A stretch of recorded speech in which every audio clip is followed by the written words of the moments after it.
Um, I'm all about video and business, Mhm.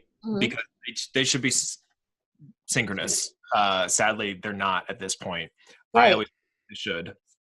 But I always think of how can businesses get more business. Sure. And in the B2B space, I think video is so underutilized. Yes. I And agree. because it's just like, oh, well, why would they need video? It's just this mindset of laziness. They justify not doing it because it doesn't make sense, but it makes perfect sense. No, and I agree. And I think the future of dissemination of information is either through voice or video. Mhm. And so that's why I started my video series. It's been a year and a half. And it really happened very organically where I had given a couple of speeches, and one of the women, a woman that is in my network, said to me, we were out at a business development meeting, and she said, I've seen a couple of your speeches and I don't think enough people hear your message. So I think you should do a video series. And I'm like, yeah, I'll just crack open a video series. Like, how the hell am I going to find time to do that? Right. But actually, one of the women that I ski with, and this is another thing, like always talk business with your friends. Like talk business when you don't think you should be talking business because so one of the women that I ski with she owns Teleprompters of Boston, and she owns SKW Video. So I had always heard her saying like, oh, I got to go here because this, political person needs a teleprompter. So if you're a politician, you use her. Like she owns all the teleprompters in Boston, you know? Interesting. Okay. Yeah. And so this is like a lesson, like always talk business, know what, like even like your friends, like know what they do and, know what problems they solve. So when Jackie said this thing to me about, oh, you should do a video series, like I called Sue and I was like, what does it take to do a video series? And she literally, it's what she does for a living. So she was like, boom, you write a script, we do this. I put it in the teleprompter thing. Like I tell you what graphics you need, blah, blah, blah. I'll tell you how many words you need for 1 minute. And then it just became something that could be feasible because I didn't have to worry about like, how's the video going to get done? Mhm. I only had to worry about creating content. So That's that's awesome. kind of how the video series happened. And I don't know how long, I don't have any statistics on how long it takes for like people to catch on to what you're doing, but YouTube tells me that I have 500 minutes a month that are watched of my videos, and I only release 2 videos a month. And they're about a minute to 2 minutes. So whatever that means, how many people are viewing them. But I'm not ignorant of the fact that you need to release a lot of content before people catch on. So I only release it every other week. I've been doing it for a year and a half. So what is that? 38 videos or something like that so far. I just don't have the bandwidth to release them every other week, because I'm just so crazy. I don't have the bandwidth to tape that many videos. Sure. Because they are done so professionally. Like she brings the whole crew in and I read off a teleprompter and everything. So it's Okay. just, it's a long process of getting 1 year of videos done just every other week. So Would it be feasible to supplant every other your off weeks with just like a phone video yeah, or so I've thought of that. not? I've thought of that. And then there's like, so I take a long time writing the scripts. Okay. And so I want to make sure that the content is always, because if content is crap, no one's going to watch it, Yes. So I don't want to just put up a video because, oh, it's Tuesday. I want to have good content. So that would mean a lot of pre-planning and on my side, like, okay, what are these little gimbal videos that I'm doing or whatever, Mhm. so that would still take a lot of planning, but I have thought about it. And I can definitely vouch that just uploading to upload isn't always the best Right. strategy because I did YouTube every Friday, uploaded a video every Friday, and some of them were really fun and got a lot of traction, and then others just tanked. And Yeah. I looked at which videos tanked, and it was the videos that I had no idea what I was doing in the Right. morning, shot something in the afternoon, talked about whatever, and released it. And it's Yeah. like, no wonder it's not getting any views. Yeah. Yeah. And so, yeah, I'm Because not. there's so much good content out there, so you have to have a compelling reason for someone to listen to your content. So it's got to be Mhm, good. So agreed. So, I'm going to label this video the top 3 ways that businesses can get more prospective clients. yeah, I wanted to reach out to you because you are the master of B2B. yeah.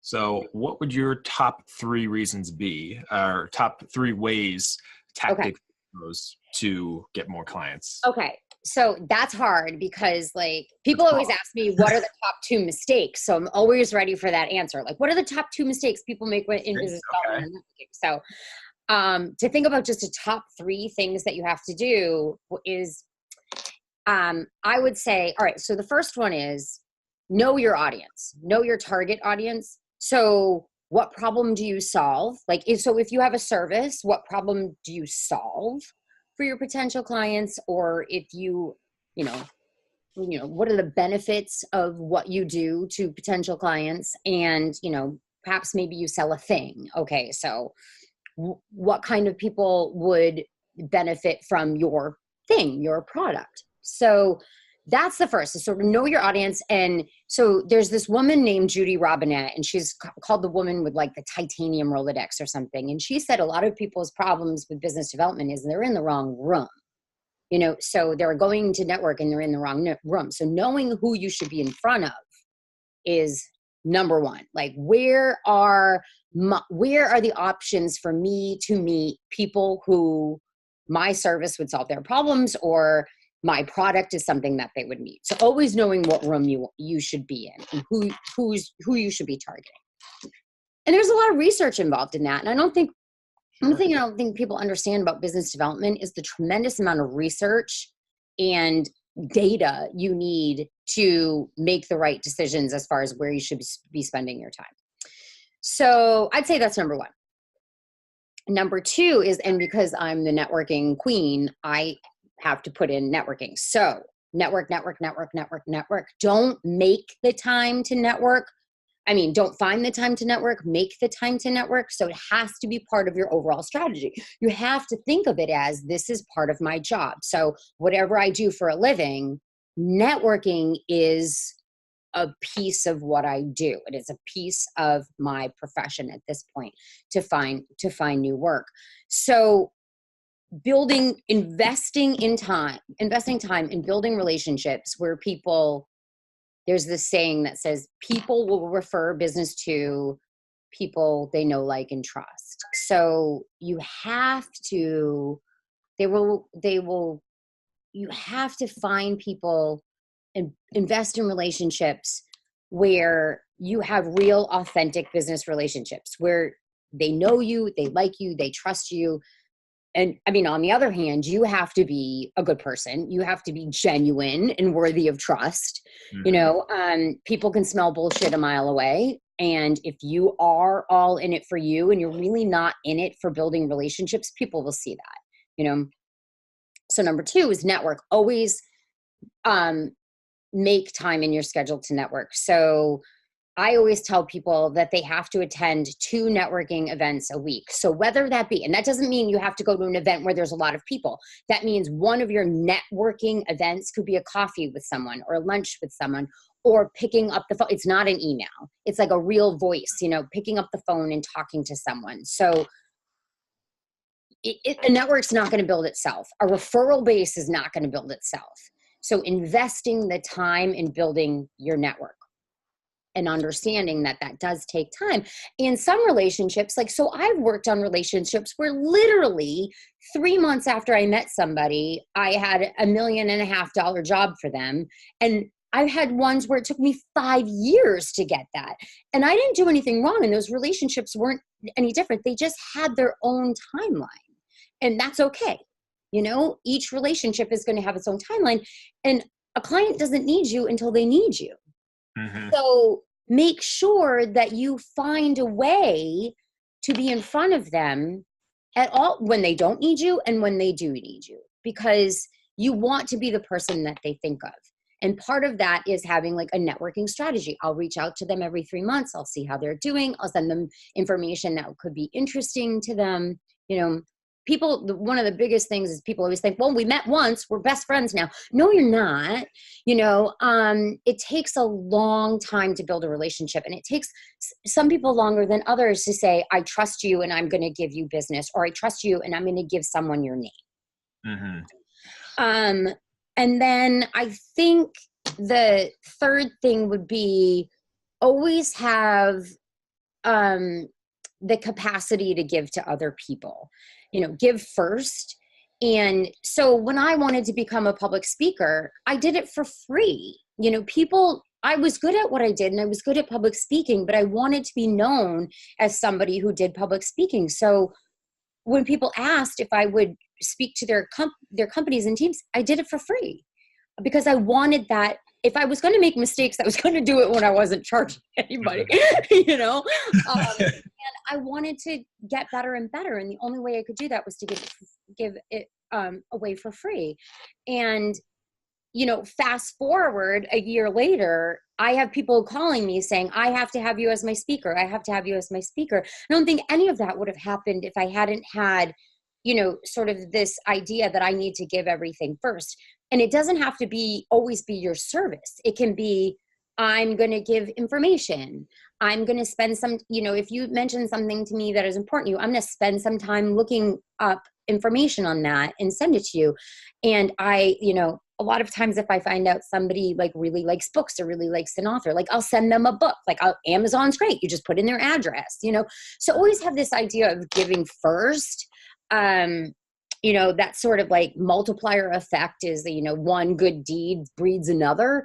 And I think when people understand that you are giving first, like their natural inclination is to give back, you know, as if you're a good person and if you're worthy of trust, you know. And that's who you want to do business with. Right. Exactly. To go back to your second point of networking, jog my memory when you said like coffee or lunch. One guy that I met, he runs a creative design company in Atlanta, Greg Corey, and I met him in Las Vegas when I was with Terry and Paula. And in his presentation, he structured his one presentation around like metrics and data and like very like more science-based analytics, which is great. And, you know, I like that. I love analytical data. Yeah, right. Like, I spend my life reading studies on social psychology. I love analytical data. And then it goes up and you're like, wow, what, you know, always trying to figure it out. But he said, like, because he's talking about ads, like Facebook ads and stuff like that, and Google and whatnot. And he goes, take some of that money, take some of your ad money, and take $20 to $30 a week and go to lunch with someone. Yep. Don't spend it on blind advertising, even if you're sending it to your, you know, target audience through keywords and whatnot. Take some of that, put it into lunch, and you get a lunch out of it. So already, you know, you have to eat. And you network with someone. You meet with them, you buy them lunch, and you just talk. You don't pitch. You don't just. I always tell people the first thing everybody should do when they're going into a networking situation is, and I have one right here. No, I started. So I don't know if you can see it. It says your list of awesome shit. So, and it's, and I copyrighted that. So that's mine. So whenever I meet with people, I give them one of these and I say, please spend some time understanding who you are and all of the ways you can connect with people. So for me, like my list would be like, I'm a mom, I'm a dog mom, I'm a skier, I'm a mountain biker, I'm a wine lover, I love tequila, like, you know, I'm a world traveler, you know, I keep honeybees in my backyard. I have 40,000 honeybees who live in my backyard. And I love, and like all these things about me, like write your list. And so I have this, you know, cause I give a lot of speeches. So I have this folder now where people have sent me their like cards with their list inside, which I think is so awesome. Like people are actually doing it because I say we are looking at people in such a narrow focus. when you look at me, you think of a BD person. When I look at you, I look at a videographer, and we're back past that because we spent 3 days together at the Gateless, you know. Right. But unfortunately, what we do is we always only look at people as their profession. And so we need to look at people in the full spectrum of who they are. And that's how we're going to connect with people. And that's how we're going to get to know, like, trust. But you can't do it unless you understand these are all the different ways that I can connect with somebody. And you can't do it unless you give yourself permission to have more interesting conversations with people. Like, when I go out on business development lunches, it doesn't matter if the person wants to talk to me because they want me to coach them, or if I'm trying to get a meeting for a client or whatever. I always start first with the personal stuff. Like, like I'll ask things like, hey, I'm going away to like so-and-so, whatever. Like, do you have any summer plans? Do you have a summer vacation? Like, what was your last trip? Are you are you listening to any podcasts? What do you watch on Netflix? Like, I love to get a peek into who they are because one, it serves two purposes. One, yes, it gets to know, like, trust, but now I know all of these things about that person, and I put all that stuff in my database. So when I know that it's been 3 months since I've talked to someone, I can look in my database and say, oh yeah, they like that. I can send an email about that, and really starting to get to the idea that 100% of your clients are going to be people, and we need to connect on a human level, not just like we're professionals and we could potentially do business together. That is what will separate people, like the good BD people, the good business owners, from, the people who are just like checking a box, making a call, buying a lead, all of that stuff. So I really try to teach like the human aspect of business relationships. So Sure. And to relate, that's definitely B2B. In my experience with, B2C, when I was more heavily predominant in wedding videos, I'm just meeting with people. Yeah. Two people in love, they're getting married. And they're stressed out about how much money they're spending. And yes. like, there's no more stressed out woman than a bride to be. I think I'm very fortunate that like most of the brides I've worked with have been really calm and like they have their stuff together, which is good. But and that's like, I don't just offer video. I mean, like that's what my service is. That's what they pay for. But I literally say to every single bride, like, oh, if you have questions about scheduling, let me know because I got it down pat. Are you doing this? Do it this time. How about this? Do it that. Yeah. But in the consults, I always say, especially, I always push for coffee or like drinks or something. Yeah. If we're far away, then sure, we'll do a video call. But if we spend an hour meeting, and I haven't sold like they're just meeting with me and thinking about hiring me. Right. I think we talk wedding stuff for about 10 minutes out of that hour. Mm-hmm. Yeah. And like, it's not a structure. It's not a list. It's like throughout that hour. Oh yeah. When are you doing your first leg? Okay, cool. Yeah, it's so cool. I love my Labrador, yeah. Things like that. Yeah. I just have fun at them. Like it's not work. Yeah. I mean, it's so funny what people can connect with you on, like literally, like, so when I was in the Sling 2 days after I dislocated it, I had to go to this conference, and it was like every person in the world at that conference who had ever dislocated their shoulder, like came up to me and they were like, dislocated shoulder? Like every person wanted to talk to me. It was like, now we had this in common. I'm like, great. Now I got this in common with people, it was like people were talking to me that I've been going to this conference for like 15, 16 years. And some people had never like come up to me. And then suddenly when I was incapacitated, they were like, oh my God, I did that too. And it was great. And like people have like from that conference have like emailed me like to see how I'm doing. It's like, you never know what the thing, this is why I tell everybody make the list, because you don't know what it is that is going to click with somebody where they are like, oh my God, we have that in common. Oh my God, I love that about that. Yes. So I always make sure your list is long, and I say, if you forget your list, put it in your pocket, put it in your damn pocket and read it before you go to the meeting, just so you can say, okay, I can talk about all of these things.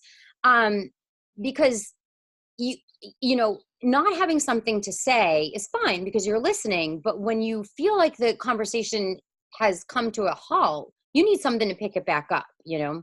Mm-hmm. I agree. Yeah. Yeah. I could easily go on for that with that because there's so many examples that you can pull from because it's just people. You're talking. Just people. You know, it's funny because my husband's a residential architect. So a lot different than some of the architecture I had been doing before, large institutional projects where committees hire, you know, the team that's going to design it. So when he went out on his own, almost 9 years ago, it'll be 9 years in June. My first thing I said to him is, number one, you're not special because there's a million Boston is like, it's like Boston, Chicago, New York, San Francisco. That's where you live if you're an architect, you know? I said, number one, you're not special. Number two is they're going to hire the architect they want to have in their house at meetings every week. You know, You're all talented. Like nobody goes through the process of being an architect and comes out not talented. They're all talented. It's a grueling process to go to school for architecture. So you're all talented. What people are going to choose you on is who they want to spend the next year with, because designing a house and constructing a house is a long process. So win over the client on not, you know, you wouldn't get to the table if you weren't qualified. So let's just forget that. So win them over on you. They want to be the person you want them, they want you to be the person that they want to spend the next year with. And as because I'm married to an architect, I've renovated 5 houses. It's a horrible process. And the last one, I was like at my wit's end at the very end. Like the construction guys would be coming in and I'd be like, I just want them to leave. You know, like I understand. I have empathy for every person living through a gut renovation of their home. You know, so like that whole empathy idea of like, I understand every piece of this. Like I understand what this is going to do to your life. And I'm going to make it as easy as possible. And I'm going to make sure at the end you think that the trip was worth it, you know? So that whole know, like, trust, and empathy for the client. Empathy is like people are starting to talk about it now, but people didn't really talk about it that much before in business. Like empathy is huge. Understanding what your client is going through, you know, is huge. So yeah. That's definitely a big Gary V thing. If you've ever, I love Gary. So, oh my God. So I belong to Empathy Wines. Oh, do you? Yep. Because I've been watching Gary since Wine Library TV.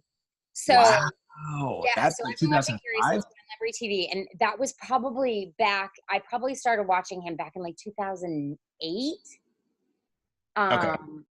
And so I've sort of watched his evolution, you know. And then when he came out with Empathy Wines, because like I talk about EQ versus IQ a lot in my speeches, and warmth versus confidence, the whole stereotype content model. And so when he came out with Empathy Wines, I was like, joining. And I wanted him to make wine for a long time, you know? Yeah. So actually, sorry, I posted a picture when my wine club came in, when all the Empathy wine came in. I posted a picture on Instagram, and Gary V liked it. Nice. I was like, dude, doesn't know who I am. He'll never know who I am. Well, this right here is a live example of just like getting to know people, because now we have Gary V as like that mutual. And I mean, we've had. And I always say, and like my thing with the give first, that's from his jab, jab, jab, right hook from that book. So give, then ask. And I firmly believe in that. Like I don't know. I just think that if you don't have a practice of giving without attachment, then you're going at this all wrong. You know, there's enough work. We're all going to get work. So be a giver first, you know. His first book, The Thank You Economy, was great. I don't know if you've ever read that, but that was. I did, yes. Yeah. That was really good. It's so funny. People always ask at the end of my speeches, people, because I have so much analytical data and quotes and stuff, people are always ask me for a list of books, and I always put his books on there too. So yeah. So I'm a big believer in writing handwritten thank you cards to everybody who gives me the time of day. And I just bought 300 of them. Hold on 1 second. I literally just like, I don't want anybody to get like a duplicate thank you card. So I bought like all of the, like I bought, and then I have a storage room back there. I bought like 300 last week. Because I'm just going to start giving them to people, because there's a huge difference between intent and action. So when I tell people, when I give a speech, so from now on, when I give a speech, I'm going to have a thing of thank you cards at the speech. I'm gonna be like, everybody needs to take one and find a reason to say thank you to somebody. You know, if you don't have a reason to say thank you to somebody, you haven't been out there talking to enough people.